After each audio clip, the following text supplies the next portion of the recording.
warahmatullahi wabarakatuh. Selamat pagi, salam presisi.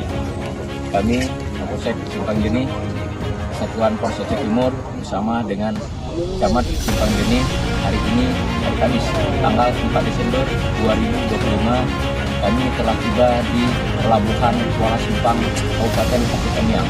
Kami berangkat dari posko Kabupaten Aceh Timur untuk mengantarkan atau mendistribusikan logistik bantuan dari pemerintah Kabupaten Aceh Timur untuk kita bagikan kepada masyarakat pengungsi di Kecamatan Simpang Geni yang berada di 3 titik, yaitu titik di Desa Batu Sumbang, titik di Desa Pantitra, dan titik di Desa Rangka Panjang.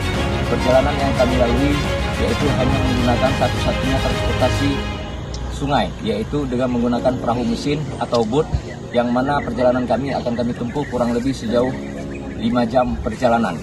Untuk itu mohon dukungan dari masyarakat seluruh Aceh Timur agar tujuan kami membagikan logistik dari pemerintah Kabupaten Aceh Timur dapat berjalan dengan aman dan lancar.